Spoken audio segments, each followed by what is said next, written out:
बोले श्री कृष्ण भगवान की जय हो। सभी भक्तों को यूट्यूब बबलू पंडित जी की तरफ से जय श्री कृष्णा। आज हम आप सभी भक्तों को भादव शुक्ल पक्ष की एकादशी की कथा सुनाते हैं। इससे पहले हम सभी भक्तों को बताना चाहते हैं, जो भक्तगण अपने चैनल पर नए आए हैं वो अपने चैनल को सब्सक्राइब करें, शेयर करें, लाइक करें। जिन भक्तों ने पहले से चैनल सब्सक्राइब किया हुआ है उनका बहुत बहुत धन्यवाद। अब आप कथा प्रारंभ करने से पहले भगवान विष्णु की एक प्रतिमा एक पाटे पर लगाएं और पूजा की सारी सामग्री धूप, दीप, रोड़ी मोड़ी, चंदन, पुष्प, नैवेद्य, ऋतुफल ये अपने पास में रखें और एक जल का कलश अपने पास में रखें। भगवान की पूजा करें, संकल्प करें, उसके बाद कथा को प्रारंभ करें।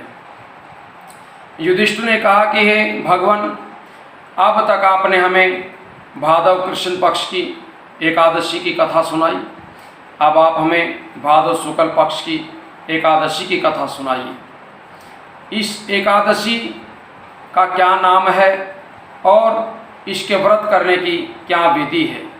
इस एकादशी का व्रत करने से कौन सा फल प्राप्त होता है और इस एकादशी के व्रत करने से कौन सा उपदेश प्राप्त होता है, ये सब आप हमें समझा करके बताइए। श्री कृष्ण भगवान बोले कि हे राजश्रेष्ठ, अब आप अनेक पाप नष्ट करने वाली तथा अंत में स्वर्ग लोक को प्रदान करने वाली शुक्ल पक्ष की, भादव शुक्ल पक्ष की वामन एकादशी की कथा सुनिए। आप इसे ध्यानपूर्वक सुनो। इस एकादशी को जयंती एकादशी भी कहते हैं। इस एकादशी की कथा के सुनने मात्र से ही समस्त पाप नष्ट हो जाते हैं। इस एकादशी के व्रत का फल वाजपेय यज्ञ के फल के बराबर होता है। इस एकादशी को जयंती एकादशी के नाम से भी जाना जाता है तथा इस कथा से नीच पापी का उद्धार भी हो जाता है।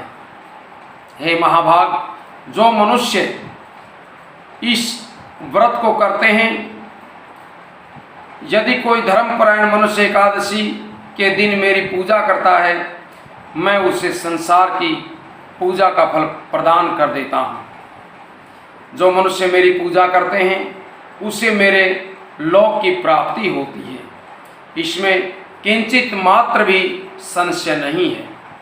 जो मनुष्य इस एकादशी के दिन श्री वामन भगवान की पूजा करते हैं वह तीनों देवताओं अर्थात ब्रह्मा, विष्णु, महेश की पूजा का फल प्राप्त हो जाता है। जो मनुष्य इस एकादशी का व्रत करते हैं उन्हें इस संसार में कुछ भी करना शेष नहीं रहता है।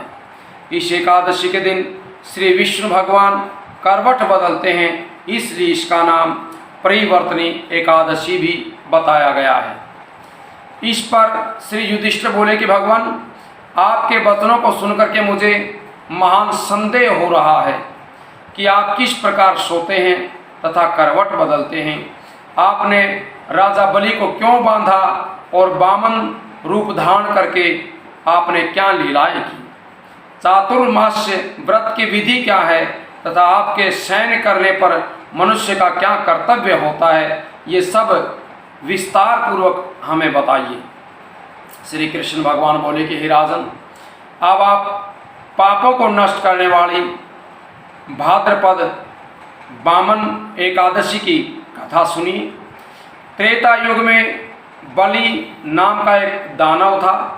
वह अत्यंत भगवान का भगत था, सत्यवादी तथा ब्राह्मणों की सेवा करने वाला। वह अपनी भक्ति के प्रभाव से स्वर्ग में इंद्र के स्थान पर राज्य करने लग गया। इस पर अन्य देवता सहन नहीं कर सके और भगवान के पास जाकर के प्रार्थना करने लगे। अंत में भगवान ने वामन रूप धारण किया और अत्यंत तेजस्वी ब्राह्मण बालक के रूप में राजा बलि के यज्ञ में जाकर के उनको जीत लिया। इस पर युधिष्ठिर बोले कि हे जनार्दन, आपने वामन रूप धारण करके उस बलि को किस प्रकार जीता, ये आप हमें विस्तार से बताइए। श्री कृष्ण भगवान बोले कि राजन, मैंने वामन का रूप धारण करके राजा बलि से याचना की कि हे राजन, तुम मुझे 3 पग भूमि दे दो, इसमें तुम्हारे लिए 3 लोक दान का फल प्राप्त होगा। राजा बलि ने इस छोटी सी याचना को स्वीकार कर लिया और भूमि देने के लिए तैयार हो गया। तब मैंने अपने आकार को बढ़ाया और भूलोक में पैर, भूवर लोक में जंघा, स्वर्ग लोक में कमर, महर लोक में पेट और जनलोक में हृदय, तप लोक में कंठ और सत्यलोक में मुख रख करके अपने सिर को ऊंचा उठा लिया। उस समय सूर्य, चंद्र, नक्षत्र, इंद्र तथा अन्य देवता आदि शास्त्र अनुसार मेरी स्तुति करने लग गए। उस समय मैंने राजा बलि को पकड़ा और पूछा कि हे राजन, अब मैं तीसरा पैर कहाँ पर रखूं? इतना सुनकर के राजा बलि ने अपना सिर नीचे झुका करके मुझे कहा कि आप अपना तीसरा पैर मेरे सिर के ऊपर रख लीजिए। वह भगत दानव पाताल को चला गया। तब मैंने उसे अत्यंत विनीत पाया, तो मैंने उनसे कहा कि हे बलि, मैं सदैव तुम्हारे पास ही रहूंगा। भादों के शुक्ल पक्षी परिवर्तनी नामक एकादशी के दिन मेरी एक प्रतिमा राजा बलि के पास रहती है और एक अक्षीर सागर में शेष नाग पर शयन करती रहती है। इस एकादशी को विष्णु भगवान सोते हुए करवट बदलते हैं। इस दिन त्रिलोकी के नाथ श्री विष्णु भगवान की पूजा की जाती है। इसमें चावल और दही के साथ रुई दान की जाती है। इस दिन रात्रि को जागरण करना चाहिए। इस प्रकार व्रत करने से मनुष्य समस्त पापों से मुक्त होकर के स्वर्ग लोक को चला जाता है। वह स्वर्ग लोक में जाकर के चंद्रमा के समान सदैव प्रकाशित होते रहते हैं।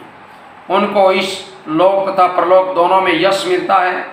जो इन पापों को नष्ट करने वाली कथा को सुनते हैं, उन्हें अश्वमेध यज्ञ का फल प्राप्त होता है। बोले श्री कृष्ण भगवान की जय हो। अब जिन्होंने कथा सुनी है वो जल लेकर के अपने आसन के नीचे छोड़ें और उससे तिलक करें। तिलक करने के बाद जो कलश आपने अपने पास रखा हुआ है वो कलश उठाइए, उसके अंदर रोड़ी नैवेद्य डालिए और सूर्यनारायण भगवान को अर्घ्य दीजिए। भगवान से प्रार्थना कीजिए कि प्रभु, हम आज एकादशी का व्रत कर रहे हैं, आपके आशीर्वाद से बिना किसी विघ्न के हमारा व्रत संपन्न हो। ये कहकर के भगवान को अर्घ्य प्रदान कर दें और द्वादशी को सुबह स्नान आदि से निवृत्त होकर के सूर्यनारायण भगवान को अर्घ्य प्रदान करें। भगवान को ये एकादशी का फल प्रदान कर दें और उसके बाद चावल बना करके चावल की खिचड़ी बनाएं या चावल बनाएं, उससे अपने द्वादशी को व्रत का पालन करें और भगवान विष्णु का भजन आदि करें। बोले श्री विष्णु भगवान की जय हो।